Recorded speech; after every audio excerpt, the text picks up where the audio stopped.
February 16, 2026, Pacific Palisades, California.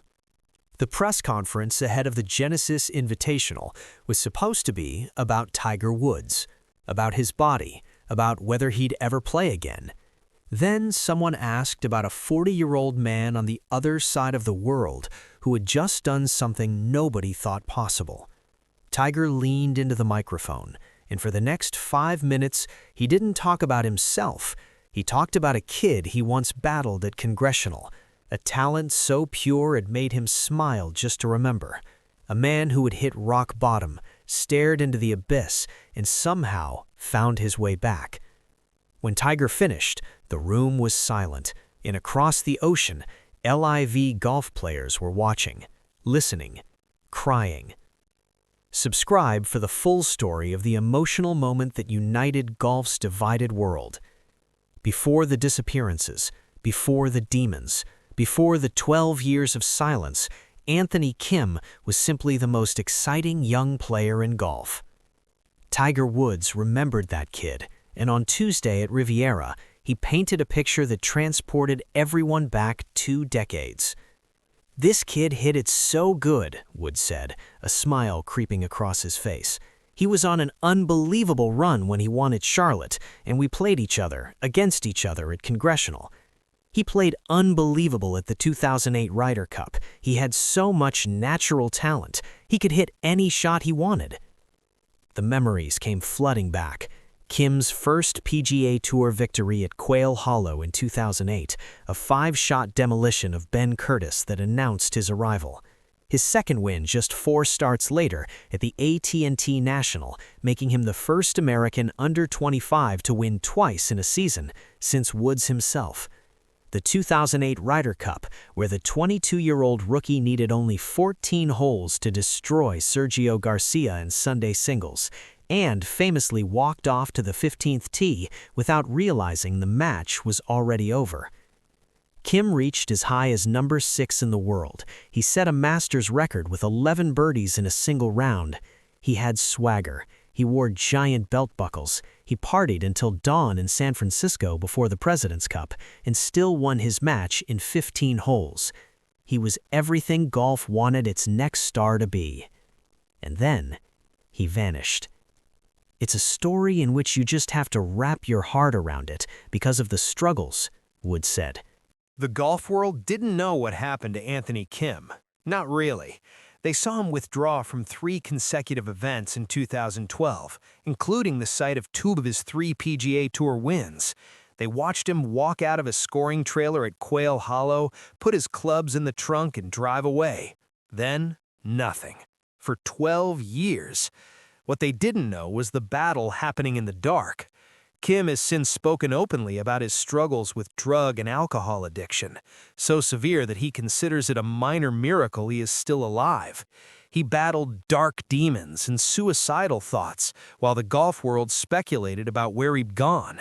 He later confessed, "For nearly 20 years, I thought about giving up on life almost every day."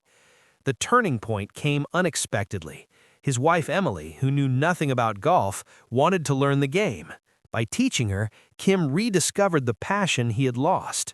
Their daughter Bella, now 4 years old, gave him something he'd never had before, a reason to keep fighting beyond himself. But the road back was brutal. When LIV Golf gave him a chance in 2024, he hadn't touched a club for 7 years. He didn't know modern golf technology. He looked like a man relearning a craft that once seemed effortless. He finished 50th or worse in 5 of 11 events. In 2025, he showed glimpses, a T25 in Dallas, a T29 in Miami. But it wasn't enough. He was relegated from the tour at season's end. Most players would have quit. Kim kept his motto, 1% better every day. He finished 5th at the PIF Saudi International. He earned his way back through the LIV Golf Promotions event in January, making the cut on the number before finishing 3rd. Then Dustin Johnson signed him to the 4 Aces GC, replacing Patrick Reed. The stage was set. Adelaide was waiting, and Anthony Kim was about to remind the world who he really was. February 15, 2026, the Grange Golf Club, Adelaide. Over 115,000 fans packed the fairways, the largest crowd in Australian golf history. Jon Rahm and Bryson DeChambeau stood tied at 19 under after 3 rounds, 5 shots clear of the field. They were the story, the two major champions, the superstars, the ones everyone came to see.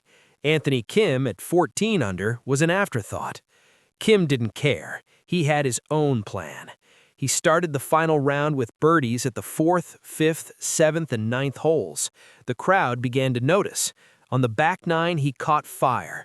4 consecutive birdies from holes 12 through 15, a 17-footer on 12, an 11-footer on 13, a 14-footer on 14, a 17-footer on 15. Each putt carried the weight of every struggle, every dark moment. Every day he wondered if he'd ever feel this feeling again. "I'm too old to be reacting like that because I think I pulled something in my hip," the 40-year-old Kim joked afterward, but then his voice shifted. "I will say that was all the lows that I went through in my life that I got to dig out of.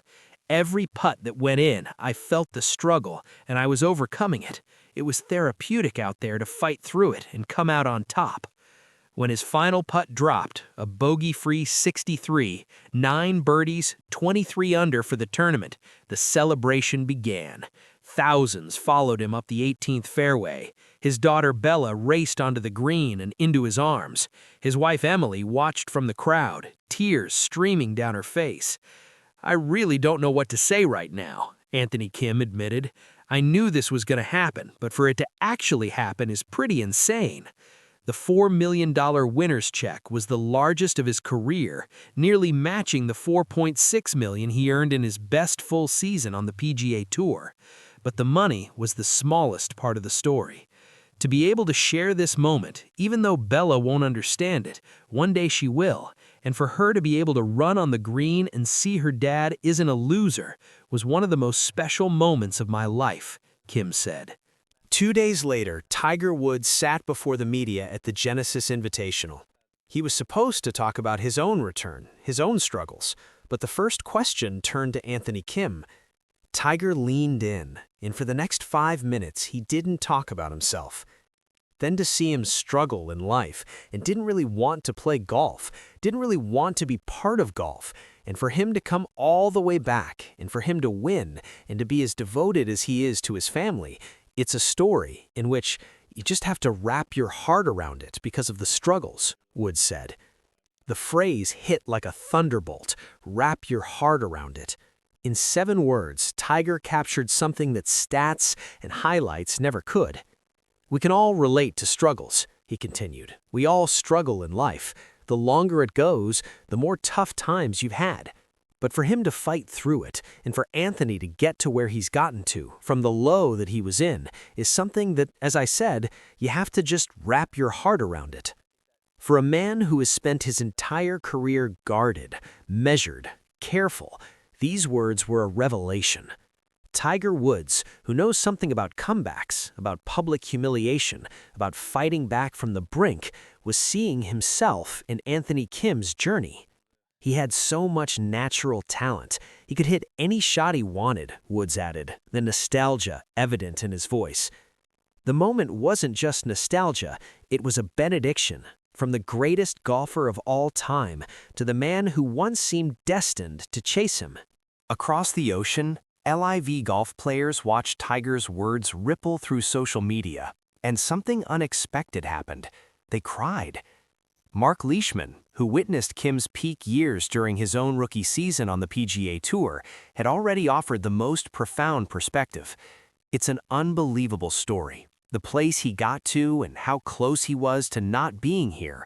I'm not talking about in Adelaide. I'm talking about not being on this planet. Lucas Herbert was even more direct after the final round. "I cried." Jon Rahm, the man Kim beat, stood on the 18th green watching the celebration with tears in his eyes. In a weird way, as a competitor, I probably shouldn't say this, but that was a joy to watch. To see that image on 18 of him hugging his wife and daughter, any man with a soul is going to have a soft spot for that. I was almost tearing up.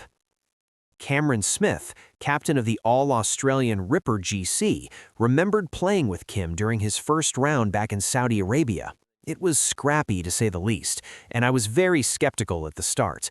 But what he's been able to do over the past couple of seasons, and dig deep and grind out, and then do what he did today, is pretty special. Now, with Tiger's words added to the chorus, the emotion reached a new level. An LIV Golf victory had been blessed by the man who had spent 2 decades as the face of the PGA Tour. The gesture transcended tour politics. It was simply human. Greg Norman, the LIV Golf CEO who had pursued Kim for years and resolved the insurance issues that blocked his return, watched it all unfold. He had personally traveled back and forth to the United States, persuading Kim to give golf another chance. He had offered a signing bonus large enough to offset the estimated $20 million insurance payout Kim would have to repay for returning to competition. Now his faith had been vindicated in the most dramatic way possible. Norman called it the greatest comeback in golf history. Standing on the 18th green, the trophy in his hands, his daughter in his arms, Anthony Kim had tried to put into words what this moment meant. He struggled, and that struggle was the most honest thing about it. "I really don't know what to say right now," he admitted. "It's been overwhelming." He spoke about his past with brutal honesty. "I would say that I wasn't the best person, the best partner, the best, whatever you want to call it, the best son I could be when I was younger. But who I am today is a completely different person. With God, my family, my sobriety being the key things to my life, I can go as far as I want." When asked how he would describe those missing years to his daughter when she's older, Kim's answer captured everything. "I'm going to try to leave a lot of details out, but I will tell her that before she came into this world, that I didn't feel any purpose in my life.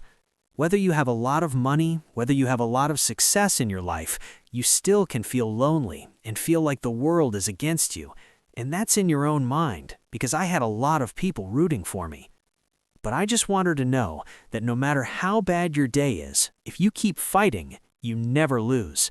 Hopefully she takes that with her for the rest of her life. Kim's final words captured everything. "Nothing is holding me back. Nothing is holding me back. I just have to keep working. The 1% better everyday thing is a mindset that I'm going to carry with me until the day I die." Anthony Kim is here. He's winning. And the greatest golfer of all time just told the world to wrap their hearts around his story.